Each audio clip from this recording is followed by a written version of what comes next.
Olá, você que está aí, tudo bem? Hoje nós vamos estudar a lição de número 6. Qual que é o título da nossa lição?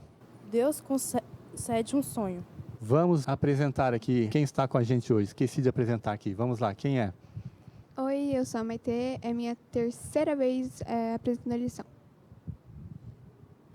Meu nome é Felipe e é a minha terceira vez apresentando uma lição. Muito bem, sejam bem-vindos e vocês também que estão nos assistindo. Nós começamos a estudar agora um livro muito legal da Bíblia, o livro de Daniel. É um livro pequeno, mas cheio de coisas interessantes para a gente aprender, várias lições interessantes. Nunca houve um tempo tão importante para a gente estudar esse livro e o livro de Apocalipse. Temos que estudar esses dois livros nos mínimos detalhes. Na lição passada, qual que é o título da lição 5? A obediência não é algo ruim. Então, a obediência não é algo ruim. E lá começa falando sobre Daniel e seus amigos que foram parar em Babilônia. O que aconteceu? Babilônia invadiu o que restava do povo de Israel, porque as 10 tribos do norte já não existiam mais, já tinham sido misturadas com os outros povos. E as únicas 2 tribos que sobraram, ali na parte de Judá, ali, Jerusalém, agora haviam sido dominadas e destruídas pelo povo da Babilônia. O povo de Israel adorava Deus num templo muito maravilhoso. Quem que havia construído esse templo? Salomão. Salomão, isso mesmo. Então eles oravam de manhã, oravam na hora do almoço, oravam no final da tarde. E se pudesse, eles iam até o templo e oravam ali. Mas se eles não pudessem, estivessem longe, o que eles faziam? Eles oravam na direção do templo. Isso mesmo, eles se viravam para o templo e oravam ali, virados para o templo. O templo representava o quê?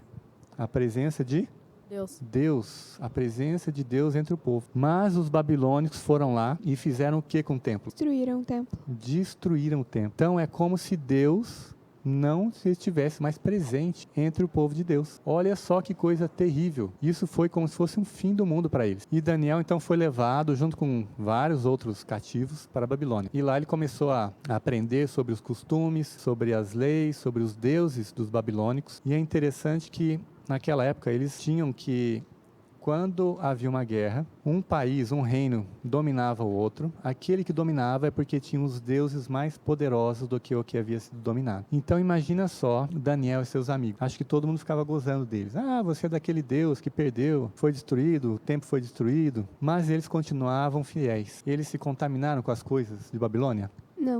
Não se contaminavam. Qual é a diferença? Isso é muito importante, hein? Qual a diferença dos deuses da Babilônia e o Deus de Israel? A primeira é que você não precisa ficar se cortando, tentando chamar atenção desse jeito, se ferindo, fazendo coisas ruins para você, para ele conseguir te ouvir. E a segunda é que ele não era real, era só, às vezes, algumas vezes uma estátua. Os deuses da Babilônia não eram reais, né? E o Deus de Israel era real? Sim. Sim, era real. Essa é uma grande diferença. Mas havia uma outra diferença. O Deus de Israel era um Deus que ama. E o Deus deles era um Deus que amava? Não. Os outros deuses precisavam ser conquistados. Então, o que acontece? Por exemplo, a pessoa queria um favor de Deus, o que ela tinha que fazer? Ela tinha que fazer alguma coisa. Matar pessoas, mas normalmente crianças ou bebês, seus próprios filhos. Tinha que oferecer sacrifícios. E esses sacrifícios quem eram? Quem eram os sacrificados? Bebês. Os bebês, as próprias pessoas eram um sacrifício. No caso do Deus verdadeiro, também havia sacrifício? Sim? Não é? Mas quem que era o sacrificado? Jesus. Jesus morreu pela gente. Então, o Deus verdadeiro, quem era o sacrifício era o Deus. O próprio Deus era o sacrifício. O Deus de Babilônia, os deuses de Babilônia, quem que sacrificava? Eram as pessoas, para obter o favor dos deuses. Então, a gente lembra daquele episódio de Elias, quando estava lá no Monte Carmelo, e os falsos profetas todos lá querendo que descesse fogo do céu. O que os falsos profetas faziam? Eles estavam gritando, se cortando, se batendo para tentar chamar a atenção do Deus deles. Exatamente, eles estavam provocando o sofrimento deles para alcançar a graça do Deus deles. E Elias se cortou, sofreu alguma coisa? Não, ele orou a Deus pedindo que mostrasse que ele era real, de uma forma, e foi tacando fogo no sacrifício. Então a gente vê a diferença entre o Deus verdadeiro e o Deus falso. E hoje a gente tem a mesma coisa. Nós temos a Babilônia. O que é a Babilônia? É essa forma de nós tentarmos conquistar o favor de Deus fazendo alguma coisa. E temos a igreja verdadeira. Qual que é a igreja verdadeira? A igreja verdadeira é aquela que Deus é o Cordeiro e Ele é o sacrifício. E Ele nos perdoa gratuitamente, demonstrando o seu amor por nós. Em resposta a esse amor, nós o amamos e acabamos fazendo o que Ele quer que nós façamos. Então essa é a grande diferença. Muito bem, mas vamos aqui para a história. Capítulo 2 de Daniel. Olha só o que aconteceu. O rei da Babilônia teve um sonho. E os sonhos eram a forma que eles pensavam que os deuses se comunicavam com os seres humanos. Quando ele acordou, ele percebeu que ele havia tido um sonho, mas tinha um grande problema. Ele não se lembrava do sonho. E quando a pessoa não se lembrava do sonho, é como se ela estava se tornando indigna de receber uma mensagem dos deuses. Isso era algo terrível. Nabucodonosor era o quê? Era o presidente? Não, ele era o rei. Era o rei. E o rei, para ser rei, precisa do quê? O presidente é presidente porque as pessoas votam nele. E ele ganha a eleição. E o rei? O rei é tipo, a parte da família. Aham, Tipo, muito uma bem. herança. Então, se ele era rei por quê? Porque o pai dele era rei. O avô era rei. E o neto dele e o filho vão ser rei. Então, ninguém escolhe o rei. O rei é rei porque ele é do sangue real. E isso é um problema. Porque o rei tem uma grande preocupação. Qual que é a preocupação? De alguém tirá-lo do poder. E como é que se tira um rei do poder? Matando ele e a sua linhagem. Aham, muito bem. Matando o rei e a sua linhagem. Então, era preocupante o fato de o rei não se lembrar do sonho? Sim. Sim. Vai que alguém está fazendo um complô para tirá-lo do poder. Deus avisa eles, né, o Deus falso, e ele não entende, não consegue lembrar do sonho. Ele ficou desesperado. E o que ele faz então? Ele chama Sábios daquela época para ajudar ele a lembrar e interpretar o sonho. muito bem, chamou os sábios, aqueles que estudaram junto com Daniel. E todos foram lá. Daniel foi lá? Não. Por que Daniel não foi? Porque como o reino dele tinha sido destruído e atacado pelos babilônicos, eles acreditavam que o Deus de Daniel não era forte. Aham, muito bem. O Deus de Daniel era o rei, era o Deus vencedor ou perdedor nas batalhas? Perdedor. Perdedor. Aliás, eles pensavam que o Deus nem sequer existia, porque a própria casa de Deus havia sido destruída. Olha só que situação. Então, nem se deram o trabalho de chamá-lo para conversar com o rei. E aí, o que aconteceu? Eles falaram o que para o rei? Eles não tinham como descobrir qual era o sonho dele. Sim, por quê? Porque o rei podia contar um sonho para eles? Não. Não podia. Como que eles iam descobrir o sonho, a interpretação, se o rei não contava o sonho? E aí, se a gente ler aqui, nós vamos ver que foi uma briga. Então o rei falava, olha, eu quero que vocês me contem o sonho e a interpretação. E eles falavam, então me conta o sonho que a gente fala a interpretação. Não, vocês vão contar o sonho e a interpretação. Parece uma coisa muito estranha um rei pedir para contar o sonho e a interpretação. Mas veja bem, aquelas pessoas, elas se colocavam na posição de pessoas que conseguiam falar com os deuses. Então, se elas eram capazes de saber a interpretação, receber a interpretação dos deuses, elas também poderiam receber o próprio sonho, não é verdade? Sim. Dessa maneira de pensar, não parece que é tão irrazoável a forma com que o Nabucodonosor estava pensando. Mas vamos ver a situação, como é que chegou, a que ponto que chegou a situação. Leia para mim no capítulo 2, o verso 8 e 9.